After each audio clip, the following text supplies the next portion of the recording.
Praise the Lord. கர்த்தருடைய பரிசுத்த நாமம் மகிமைப்படுவதாக. நித்திய உடன்படிக்கையை ஏற்படுத்துகிற பரம தகப்பனிடத்தில் நம்ம வந்திருக்கிறோம். நம்மோட நித்திய உடன்படிக்கை, என்றென்றைக்கும் நிலைத்திருக்கக்கூடிய உடன்படிக்கை செய்கிறாராம். உங்களோட தான் இதை கேட்டுட்டு இருக்கிறீங்கல்ல, உங்களோட ஒரு எவர்லாஸ்டிங் கவனன்ட், நித்திய உடன்படிக்கையை செய்ய தேவன் விரும்புகிறார். த எவர்லாஸ்டிங் கவனன்ட், ரட்சிப்பின் திட்டத்துக்குள்ள கர்த்தர் உங்களை வைத்திருக்கிறார். Come to Jesus. ஆமென். தேவனிடத்தில் வரும்போது அவருடைய திட்டங்கள் என்னங்கிறது அந்த ஆச்சரியத்தை நீங்கள் பார்ப்பீங்க. ஆண்டவர் ஆபிரகாம்கிட்ட சொல்கிறாரு, ஆபிரகாம், உன்னுடைய சந்ததியில் நான் ஒரு குமாரனை கொண்டு வருவேன் அப்படின்னு சொல்லிட்டு. இங்கே ஆபிரகாம் என்ன பண்ணுறாரு, அதுக்கு காத்திருக்கிறதுக்கு முன்னாடி கொஞ்சம் அவசரப்பட்டு ஆகாரை கல்யாணம் பண்ணிடுறாரு. அவங்க மூலமாக இஸ்மவேல் பிறக்கிறாரு. அப்போ ஆபிரகாம் நினைக்கிறாரு, அதான் இஸ்மவேல் இருக்கானே, இஸ்மவேலை கொண்டு தேவன் ஏதாவது செய்யட்டுமே அப்படின்னு சொல்லி தேவன்கிட்ட கொண்டு வந்து இஸ்மவேலை நிறுத்துறாரு. பாருங்கள், எவ்வளோ பெரிய பேட்ரியாச் கொண்டு வந்து யார் நிறுத்துறாரு? இஸ்மவேலை நிறுத்தி, ஆண்டவரை இவனை வச்சு நீங்கள் எல்லாத்தையும் செய்யுங்களேன் அப்படின்னு சொல்லி. அப்போ ஆண்டவர் அங்கே சொல்கிறாரு, உன்னுடைய மனைவியாகிய சாராள் நிச்சயமாகவே உனக்கு ஒரு குமாரனை பெறுவாள். எது நடக்காதுன்னு நீ நினச்சிட்டு இருக்கிறையோ அது நிச்சயமாய் நான் நடக்க பண்ணுவேன். உன்னுடைய கர்ப்ப பிறப்பாகிய குமாரனே வருவான், சாராளுக்கு பிறந்து வருவான் அப்படின்னு சொல்லி ஆண்டவர் இங்கே பேசுகிறார். அதுதான் ஆண்டவருடைய அதிசயமான வாக்கு தத்துவம் இல்லையா? எது முடியவே முடியாது, இதெல்லாம் நடக்க சான்ஸே இல்லை, அதை தேவன் ப்ராமிஸ் பண்ணுவார். வாய்ப்பே இல்லை. அந்த வாய்ப்பு இல்லாத காரியங்களை கர்த்தர் செய்வார். நம்மளுடைய பவரை நம்பியா இருக்கோம், நம்மளுடைய யோசனை நம்பி இருக்கிறோமா, நம்மளுடைய ஆற்றல் நம்பி இருக்கிறோமா? நம்ம தேவனுடைய ஆற்றலையும் தேவனுடைய வல்லமையும் தேவனுடைய கரத்தையும் நம்ம சார்ந்திருந்தால் அவருடைய கரத்திலிருந்து மகிமையான நன்மைகள் நம்ம வாழ்க்கையில் புறப்பட்டு வருகிறதை நம்ம பார்ப்போம். அவருடைய வாக்குத்தத்தங்கள் நிறைவேறுகிறதை நம்ம பார்ப்போம். ஆண்டவரே, நான் ஏன் ஸ்ட்ரென்த்தில் நிற்கல ஆண்டவரே, ஆண்டவரே என் ஸ்ட்ரென்த்தில் நின்னது போதும், I want to stand in your strength. Hallelujah. இந்த இடத்துல ஆபிரகாம் மாமிசத்தில் யோசிச்சிடுறாரு. மாமிசத்தில் யோசிச்சு என்னன்றாரு, ஆண்டவரே நான் உங்களுக்கு ஒரு ஐடியா சொல்கிறேன். நம்ம ஆளுங்கெல்லாம் ரொம்ப பெரிய ஆளுங்க, என்ன செய்வோம், ஆண்டவருக்கே ஐடியா கொடுக்குற ஆளுங்க. ஆபிரகாம் என்னன்றாரு, நான் உங்களுக்கு ஒரு ஐடியா சொல்கிறேன், எனக்கு தான் வயசாயிருச்சு, என்னால் முடியாதுங்கிறது உங்களுக்கு புரிஞ்சிக்க மாட்டீங்களே, நீங்கள் இதான் இஸ்மவேல் தான் இருக்கிறானே, இஸ்மவேலை வச்சு நீங்கள் உங்களுடைய திட்டத்தை நிறைவேற்றக்கூடாதா அப்படின்னு ஆண்டவருக்கு ஐடியா கொடுக்குறாரு. ஆண்டவருக்கு ஐடியா கொடுக்க, அதுதான் அங்கே தான் பிரச்சனை. என் வழிக்கு நீங்கள் வாங்க ஆண்டவரேன்னு சொல்லிட்டு ஆண்டவரை ஆபிரகாம் தன்னுடைய வழியில் கொண்டு வர பார்க்குறாரு. ஆண்டவர் என்னைக்கும் நம்முடைய வழிகளை வரங்க மாட்டார். அவருடைய வழியில் நம்ம ட்ராவல் பண்ணும்போது அதிசயங்களும் ஆச்சரியங்களும் நிரம்பி இருக்கும். எனக்கு பிடிச்ச வழியில் இந்த மாதிரி பண்ணுங்க.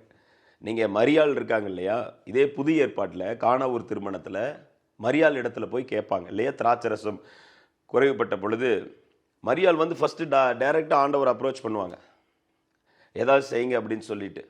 அப்போ மரியாள் எப்படி அப்ரோச் பண்ணுறாங்கன்னா, நான் பெத்த மகன் தானே, நான் சொன்னால் கேட்க மாட்டார் அப்படின்னு மாமிசத்தில் அப்ரோச் பண்ணுறாங்க. அப்போ ஆண்டவர் சொல்கிறாரு, ஸ்திரீயை உனக்கும் எனக்கும் என்ன அப்படின்றாரு. உனக்கு எனக்கு என்ன, நத்திங் அப்படின்றாரு. அதுக்கப்புறம் தான் மரியாள் புரிஞ்சுக்கிறாங்க, ஓ நம்மிடத்தில் வந்தது சர்வ வல்லமையுள்ள தேவன், அவர் கடவுள், நம்ம வயிற்றுலேருந்து பிறந்து வந்திருக்கிறது தேவாதி தேவன், அவருடைய வழியில் தான் நம்ம அப்ரோச் பண்ணணும். அதுக்கப்புறம் தான் எல்லாத்துக்கிட்டையும் சொல்கிறாங்க, அவர் என்ன சொல்கிறாரோ அந்த மாதிரி செய்யுங்க, கோ இன் ஹிஸ் பாத், அவருடைய வழியில் போங்க. அப்போ அவர் அந்த அதிசயங்களை செய்து முடிக்கிறார். ஹல்லேலூயா. we have to approach God in spirit. தேவனாகிய கர்த்தரை பரிசுத்த ஆவியிலே நம்ம தொடர்பு கொள்வது, தேவனாகிய கர்த்தருடைய ஆவியின் வழியில் நடக்கிறது என்பது அவருடைய சித்தத்தின்படி நடக்கிறது. அவருடைய சித்தத்தின்படியும் அவருடைய வார்த்தையின்படியும் நம்ம ட்ராவல் பண்ணுறோம் அப்படின்னா அவருடைய ஆவியின் வழிகளில் நம்ம ட்ராவல் ஆகிட்டு இருக்கோம்னு அர்த்தம். நம்ம மைண்டு ஃப்ளஷி மைண்டு தான், அதனால் நம்ம அந்த ஃப்ளஷுக்குள்ளே ஆண்டவரை கூப்பிடக்கூடாது. ஸோ எதுக்கு வந்தோமோ அந்த நோக்கத்தை நிறைவேற்றணும். எதுக்கு தேவன் நம்மளை அழைத்திருக்கிறாரோ அந்த காரியம் நம்முடைய வாழ்க்கையில் நிறைவேற நம்ம பிரயாசப்படுவோமாக. ஆமென். இங்கே பாருங்க, you might ask the question, சிலர் என்னென்னா தேவனுடைய சித்தம் என்னங்கிறத கொஞ்சம் ரெசில் பண்ணிருப்பாங்க. ஐயையோ எனக்கு ஒரு கிளாரிட்டி கிடைக்கலையே, என்ன பண்ணுறதுன்னு தெரியலையே, இது கடவுளுடைய திட்டமா இல்லையா, எனக்கு கொஞ்சம் போராட்டமாக இருக்குது, என்ன பண்ணுறது அப்படிங்கிற பல கேள்விகள் எழும்பியிருக்கலாம். Your wrestling. ஆபிரகாமும் பாருங்களேன், அந்த இடத்துல ரெஸ்ல் பண்ணுறாரு தேவனோட. ரெஸ்லிங்னா சண்டை அதாவது சண்டைனா நீயா நானா அப்படி சண்டை கிடையாது, என்னதுன்னு எனக்கு புரியல ஆண்டவர், அந்த ஒரு கன்ஃபியூஸ்டான ஸ்டேட்டுக்குள்ளே ட்ராவல் பண்ணுறாரு. ஆனால் ஆண்டவர் அந்த இடத்துல என்ன பண்ணுறாரு, ஆபிரகாமுக்கு தெளிவுபடுத்துகிறார். ஆபிரகாமுக்கு தெளிவுபடுத்தின தேவன் உங்கள் வாழ்க்கையை குறித்தும், உங்கள் வாழ்க்கையில் தேவன் வைத்திருக்கிற திட்டத்தை குறித்தும், உங்கள் வாழ்க்கையில் தேவன் வைத்திருக்கிற நோக்கத்தை குறித்தும் உங்களுக்கு தெளிவுபடுத்தி உங்களை அழகாய் நடத்த வல்லவராய் இருக்கிறார். ஹல்லேலூயா.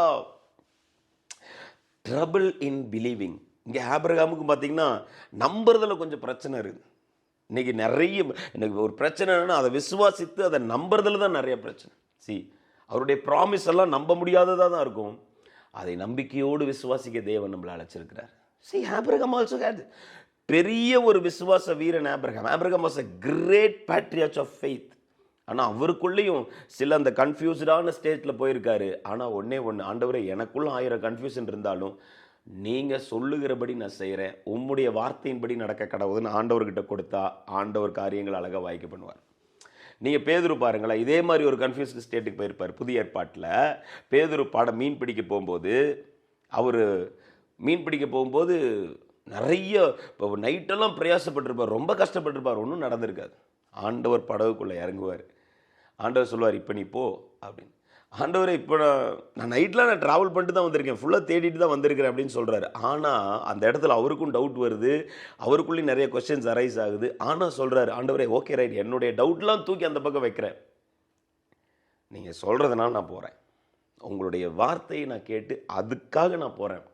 அந்த இடத்துல மீன்கள் குவியுது, படகு ஃபுல்லாக மீன், படகு அப்படியே தண்ணிக்குள்ளே போகிற அளவுக்கு, அப்படியே மிதக்கிற அளவுக்கு ஃபுல்லாக அப்படியே படகு முழுகிற ஒரு ஸ்டேஜ் வர்ற வரைக்கும் மீனால் நிரப்பிட்டார். நம்ம தேவனுங்க அவர். நம்மளுடைய டவுட் எல்லாத்துக்கும் மத்தியிலையும் நீங்கள் சொல்கிறபடி நடக்கட்ட ஆண்டவரே நம்ம ட்ராவல் பண்ணும்போது கர்த்தர் செய்கிற காரியங்கள் பயங்கரமாக இருக்கும். ஹல்லேலூயா. தேவன் எதை கமிட் பண்ணியிருக்காரோ, தேவன் எதை வாக்குத்தத்தம் பண்ணியிருக்காரோ அதை அவர் செய்து முடிக்க வல்லவராக இருக்கிறார். இங்கே தேவனுடைய திட்டம் ஈசாக்க கொடுக்கணுங்கிறது. ஈசாக் என்றால் சிரிப்புன்னு அர்த்தம், நகைப்புன்னு அர்த்தம். அதுதான் ஈசாக். எபிரேய வார்த்தையில் பார்த்தீங்கன்னா ஈஸ்சாக் அப்படின்னு. ஈசாக் ஈன்னு சிரிப்போம் இல்லையா, எப்படி சிரிப்போம் நம்ம எல்லாரும், ஹோஹோ இப்படி உட்காந்துட்டா சரி. ஈசாக்கு. ஆபிரகாம், இது வரைக்கும் நீ அழுதுட்ட, இது வரைக்கும் நீ கஷ்டப்பட்ட, ஆனால் என்னுடைய வாக்குத்தத்தம் உன்னுடைய வாழ்க்கையில் நிறைவேறுகிற பொழுது, என்னுடைய திட்டத்துக்குள்ளே வந்து என்னுடைய நேரத்தில் நான் அற்புதங்களை உனக்கு செய்ய ஆரம்பிக்கும் போது உன்னுடைய வாயை நான் நகைப்பினால் நிரப்புவேன். இனிமேல் நீ வாழ்க்கை ஃபுல்லாக சிரிச்சுட்டு தான் ஆபிரகாம் இருக்க போகிறேன்னு சொல்லி தான் அந்த இடத்துல என்ன பேர் வைக்கிறார் தன்னுடைய மகனுக்கு, ஈசாக் அப்படின்னு வைக்கிறார். ஆமேன். எனவே தேவனுடைய வழிகளில் வந்துருங்க, தேவனுடைய வழிகளில் நீங்கள் ட்ராவல் பண்ணுங்கள். கர்த்தர் உங்களை நகைப்பினாலும் உங்களை மகிழ்ச்சியினாலும் ஆனந்த சத்தமிட செய்வார். Hallelujah. Let us travel in the God's way. தேவன் நம்ம ஆசீர்வதிப்பார். ஆமென். God bless you. கர்த்தர் உங்களை ஆசீர்வதிப்பார். மீண்டும் நாளை காலை சந்திக்கலாம். God bless you.